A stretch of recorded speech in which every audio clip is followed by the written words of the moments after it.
Estudo do livro Roteiro, livro de Emmanuel, psicografia de Chico Xavier, experimentação, lição 37. Descobrimos então que a mente pode nos levar a novos mundos, nos levar a querer experimentar o seu potencial, seja através da mediunidade, no intercâmbio com o mundo espiritual, seja em nosso mundo íntimo, na percepção de si mesmo. O lama tibetano Tarthang Tulku fala um pouco sobre a questão do pensamento. Cada pensamento é uma oportunidade para observar e aprender de nossa mente. Com a experiência, nós podemos começar a ver como os pensamentos podem realmente criar confusão e prolongar estados sofríveis da mente. Eventualmente, ficará mais óbvio como um pensamento gera outro e como um momentum de pensamentos tende a se construir sobre ele mesmo, criando ciclos e ciclos de impulsos através da mente. Assim como um tecelão cria um tapete, ao estabelecer fiamentos básicos de um tecido e ao embelezá-lo com padrão após padrão, nossas mentes parecem tecer pensamentos e imagens em replicações infinitas. Quando nós pegamos o início de um pensamento, podemos observar como ele começa, com um simples padrão que é aberto e espaçoso, crescendo mais denso assim que as imagens se entrelaçam em padrões mais complexos. Trecho do livro Conhecimento da Liberdade, Tempo de Mudança. É um rico aprendizado. Nossa mente é ainda um mundo inexplorado. E nesta lição, Emmanuel nos convida a refletir um pouco sobre como devemos nos conduzir nestas experiências em relação à nossa mente. Iniciemos a lição. Sabendo que a força mental é energia atuante e que os pensamentos são recursos objetivos, é imperioso reconhecer que a experimentação nos domínios do psiquismo exige noção de responsabilidade perante a vida para que o êxito seja a resposta justa às indagações sinceras. É muito comum uma pessoa adentrar no espiritismo e encantar-se com os fenômenos de intercâmbio com o mundo espiritual. Busca-se então desenvolver a mediunidade. A lição, porém, nos convida e nos chama a termos responsabilidade perante a vida e, para tanto, precisamos saber o que nos motiva em nossas buscas. Há a curiosidade natural do ser humano, que em boa medida promove o conhecimento. Porém, quando além da conta, ela pode levar a atos de egoísmo e vaidade. Como discernir? Qual a medida? Até onde estamos aptos a ir? No início da lição, Emmanuel nos diz que os pensamentos são recursos objetivos. E André Luiz nos auxilia a compreender o que isto quer dizer. A lâmpada em cujo bojo se faz luz arroja de si mesmo os fotônios que são elementos vivos da natureza a vibrarem no espaço físico, através dos movimentos que lhes são peculiares. E nossa alma, em cuja intimidade se processa a ideia irradiante, lança fora de si os princípios espirituais, condensados na força ponderável e múltipla do pensamento, princípios esses com que influímos no espaço mental.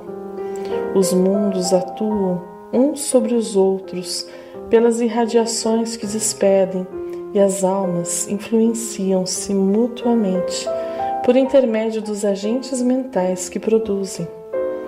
A palavra serena e precisa do orientador compelia-nos à meditação, embora rápida. Os claros apontamentos em torno da energia mental conduziam-me a preciosas reflexões. Então, o pensamento não escapava às realidades do mundo corpuscular. Ponderei de mim para comigo. Assim como possuímos na Terra valiosas observações alusivas à química da matéria densa, relacionando-lhe as unidades atômicas, o campo da mente oferecia largas ensanchas ao estudo de suas combinações. Pensamentos de crueldade, revolta, tristeza, amor, compreensão, esperança ou alegria teriam natureza diferenciada, com característicos e pesos próprios, adensando a alma e sutilizando-a, além de lhe definirem as qualidades magnéticas. A onda mental possuiria determinados coeficientes de força na concentração silenciosa, no verbo exteriorizado ou na palavra escrita. Trecho do livro Nos Domínios da Mediunidade, de André Luiz. O simples pensar, que nos parecia tão inofensivo, por ficar oculto dos que nos cercam, por ser algo que apenas nós conhecemos, em verdade, é a grande força motriz do mundo. Ele, o pensar, cria o mundo em que estamos. Sigamos em frente com a lição. Um lavrador bem avisado investiga o solo, plantando com devoção e confiança. Não se ri do pedregulho, afasta-o atencioso. Não ironiza o espinheiro, remove-o a benefício da lavoura que lhe é própria. Não goza com o duelo entre os grelhos tenros e os vermes destruidores. Combate os insetos devoradores com vigilância e serenidade, e defendendo o futuro do bom grão. Não acontece assim na Terra com a maioria dos pesquisadores da espiritualidade. A pretexto de se garantirem contra a mistificação, espalham duros obstáculos sobre a gleba moral onde operam, com a charrua da observação, e por isso, muitas vezes, inutilizam seus próprios instrumentos de trabalho antes de qualquer resultado. Transformam companheiros em cobaias, exigem dos outros qualidades que eles mesmos não possuem. Tratam com deliberado desprezo o pequenino embrião da realidade e acabam habitualmente na negação, incapazes de penetrar o templo do espírito. Nosso mundo íntimo é comparado a uma lavoura que necessita de cuidados. Nossa mente, ainda tão desconhecida, possui lugares escuros que precisamos de ferramentas certas para acessar.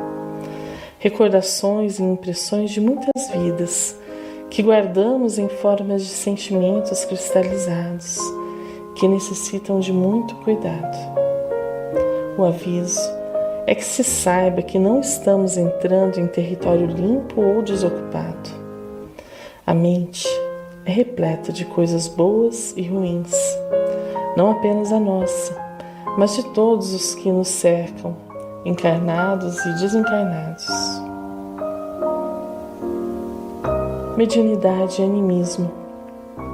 A mediunidade é uma faculdade inerente ao homem, de perceber em um grau qualquer a influência dos espíritos. É uma capacidade orgânica, portanto hereditária, natural. Kardec, Livro dos Médiuns, capítulo 14. Animismo. Fenômenos produzidos pelo encarnado através das energias psíquicas do seu espírito, sem o uso dos sentidos físicos, pela expansão do próprio perispírito. Dizer Jacques Sakoff, Animismo e Espiritismo. Se a curiosidade move muitos corações, o medo também, e dele decorre então as condutas rígidas, justificadas pelo receio da mistificação, Ou seja, tratando-se de um território que desconheço, é mais fácil negá-lo do que buscar conhecê-lo. Assim é que muitas comunicações que decorrem realmente de intercâmbio com o mundo espiritual são descartadas, como se fossem mera produção do indivíduo e não informação do além. Como então alcançar o equilíbrio entre um e outro? Como não cair em mistificações, mas também não fechar-se para uma possibilidade de aprendizado e enriquecimento espiritual? Caminhemos um pouco mais com Emmanuel em busca de maior esclarecimento.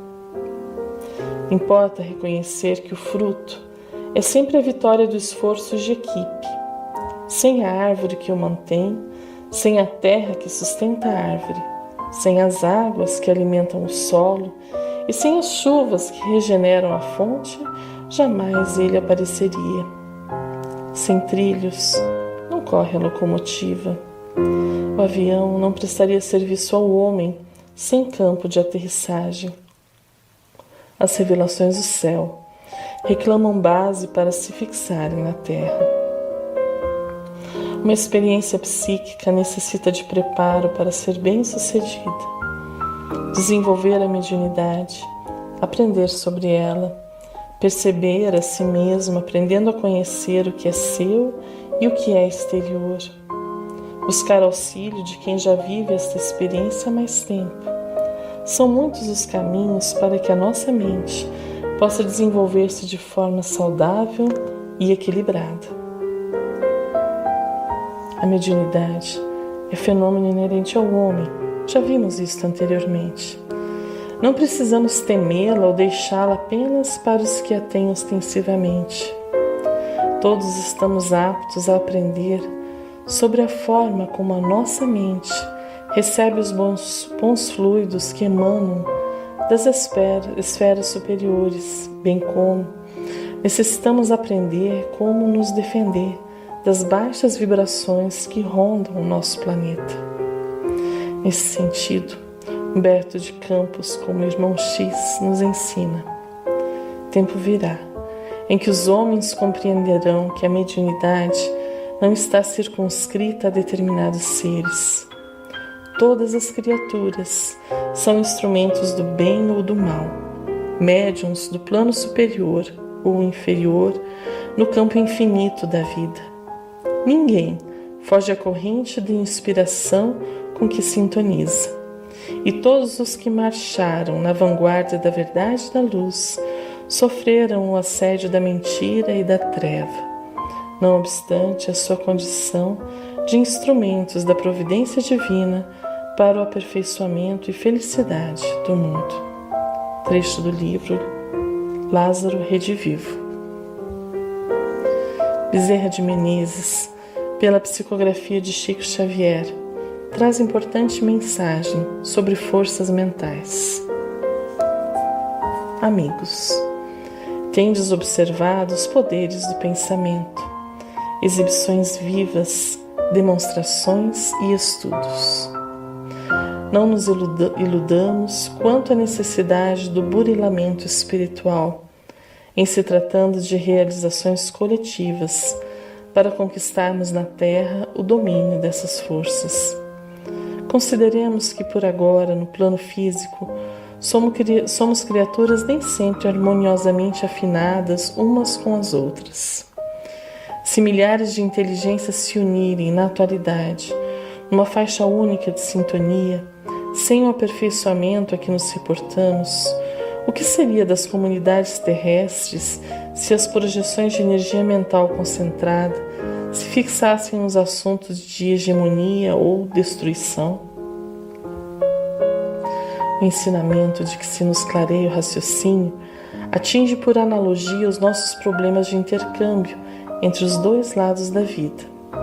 Vejamos o assunto entre as criaturas na experiência física e aquelas outras que as ocorrências da morte situam no mais além, todas elas no mesmo gabarito sentimental.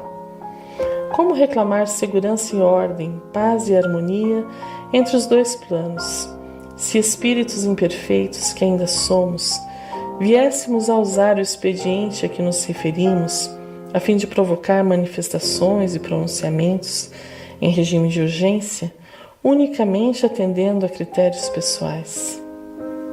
Aqui entra o impositivo de nos ajustarmos à força disciplinadora da religião.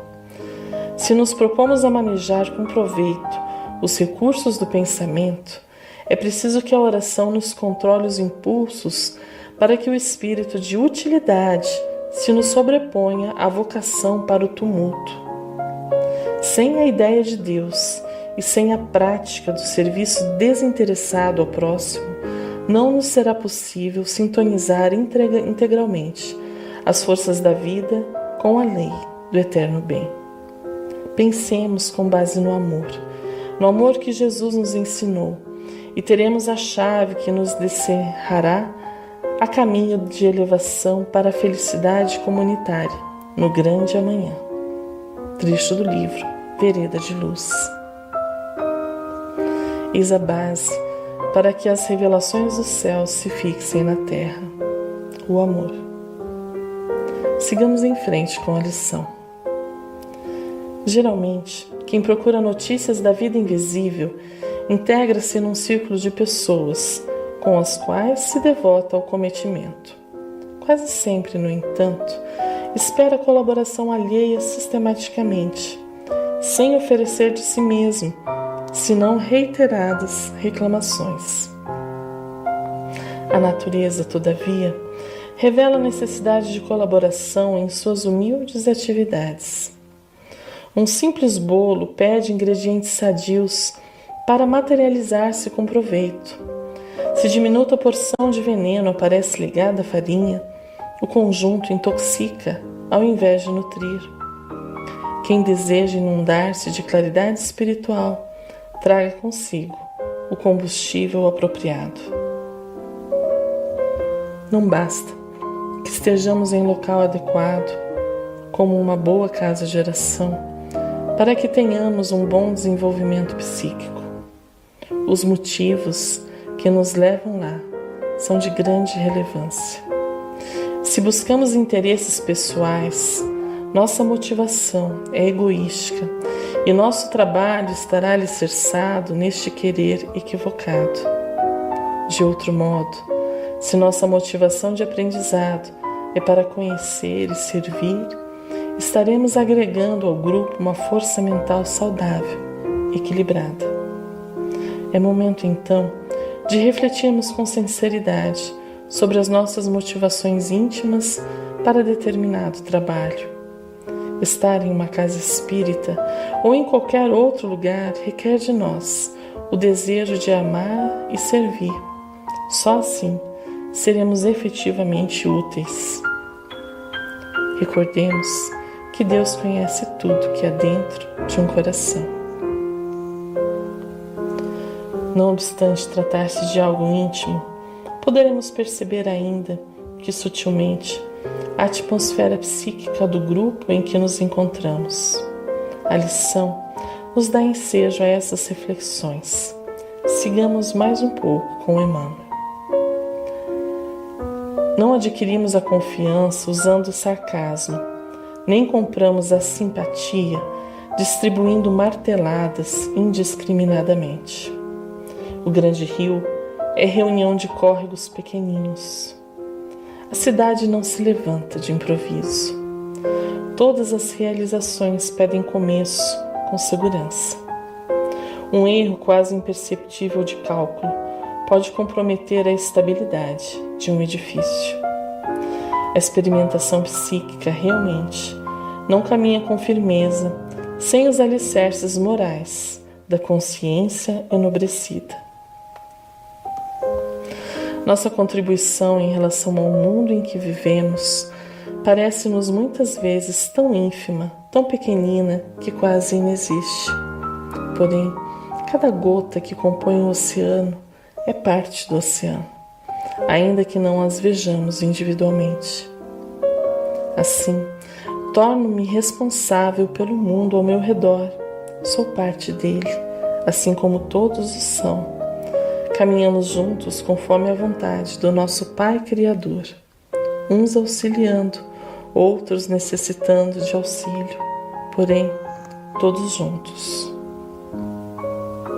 O médium é um companheiro, é um trabalhador, é um amigo. E é sobretudo nosso irmão com dificuldades e problemas análogos àqueles que assediam a mente de qualquer espírito encarnado. O nosso objetivo é buscar a luz do espírito que flui da lição, que se derrama da vida maior, e não o garimpo de fenômenos superficiais que brilham quais foguetes de artifício, impressionando a imaginação sem proveito real para ninguém. Lembremo-nos de que nós outros, os aprendizes do Evangelho, estamos em torno do médium de Deus, que é Jesus, há quase 2000 anos, não mais qual Tomé, sondando-lhe as chagas, mas na posição de discípulos redivivos que procuram e encontram não a figuração material do Senhor, mas a sua palavra de vida eterna, estruturada no espírito imperecível em que se lhe gravaram os ensinamentos imortais. Trecho do livro Mediunidade e Sintonia, Palavras de Emmanuel.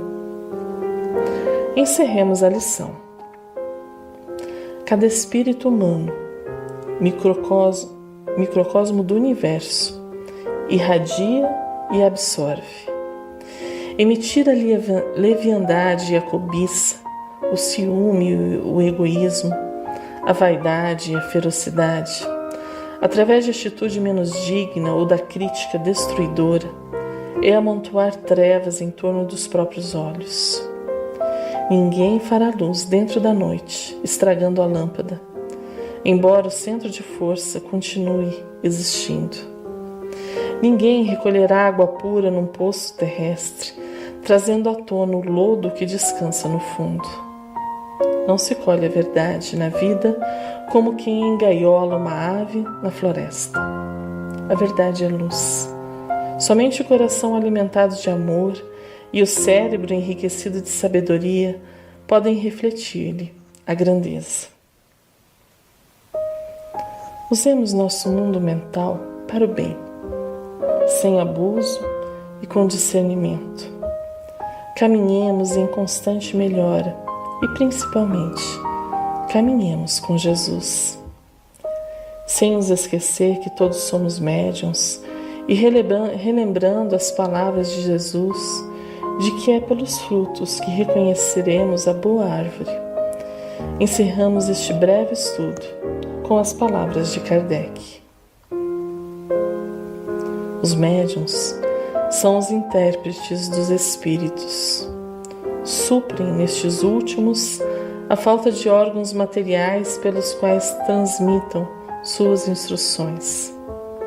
Daí vem o serem dotados de faculdades para esse efeito.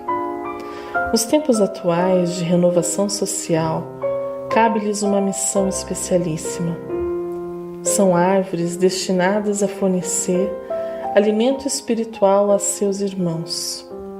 Multiplicam-se em número para que abunde o alimento.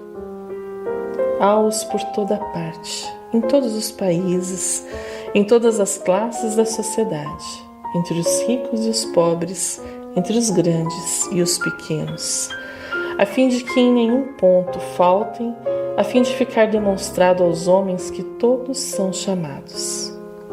Se, porém, eles desviam do objetivo providencial a preciosa faculdade que lhes foi concedida, se a empregam em coisas fúteis ou prejudiciais, se a põem a serviço dos interesses mundanos, se em vez de frutos sazonais dão maus frutos, se recusam a utilizá-la em benefício dos outros, se nenhum proveito tiram dela para si mesmos, melhorando-se, são quais a figueira estéril.